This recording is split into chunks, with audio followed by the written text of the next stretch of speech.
वाह, बीएसए साहब की बीएड की डिग्री पर ही फर्जी होने का आरोप।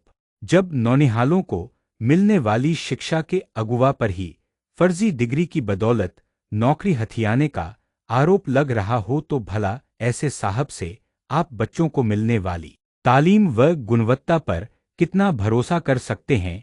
ऐसे साहब किसी स्कूल अध्यापक व बच्चों की क्लास क्या लेंगे जब उन पर खुद एजुकेशन की पढ़ाई में फेल होने का आरोप मढ़ा जा रहा हो। आइए आपको बताते हैं मामला क्या है। भदोही जनपद में बेसिक शिक्षा अधिकारी के रूप में भूपेंद्र नारायण सिंह तैनात हैं। साहब पर यह गंभीर आरोप लगा है कि उनकी बीएड की मार्कशीट और डिग्री फर्जी है।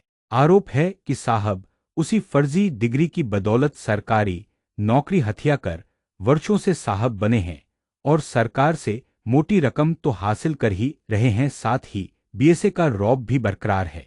शिकायतकर्ता अशोक कुमार मिश्रा ने 13 मई 2025 को यूपी सरकार के अपर प्रमुख सचिव बेसिक शिक्षा को एक विस्तृत शिकायती पत्र भेजा गया है।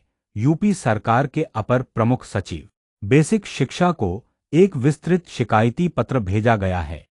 इसमें कई गंभीर बिंदुओं का उल्लेख करते हुए तत्काल जांच और कार्रवाई की मांग की गई है। मीडिया रिपोर्ट की माने तो विभागीय स्तर पर इस मामले में अब तक बीएसए साहब का कोई बयान सामने नहीं आया है। शिकायती पत्र में बीएसए पर आरोप लगाया गया है कि गोरखपुर विश्वविद्यालय की बीएड की फर्जी मार्कशीट के आधार पर वे 16 जनवरी 1991 से 25 अक्टूबर 2010 तक जौनपुर में असिस्टेंट टीचर के पद पर रहे। इसके बाद वे सहायक लेखाकार के पद पर बांदा में तैनात रहे। वे गोरखपुर, प्रतापगढ़ व वर्तमान में भदोही में बीएसए का पद सब गोलमाल डिग्री की ही बदौलत ही संभाले हैं। शिकायतकर्ता ने सूचना के अधिकार के तहत सूचना मांगी। जानकारी में विश्वविद्यालय से सत्यापन नहीं हो सका है, बावजूद इसके संबंधित अधिकारियों की ओर से जानकारी नहीं दी गई और मामले को बार बार नजरअंदाज किया गया। वे कहते हैं कि बीएसए की बीएड डिग्री वर्ष 1987 की है, जबकि कहा कि इस संदिग्ध डिग्री की बदौलत 35 वर्षों से विभिन्न पदों पर सरकारी नौकरी कर वेतन एवं अन्य सरकारी लाभ ले रहे हैं।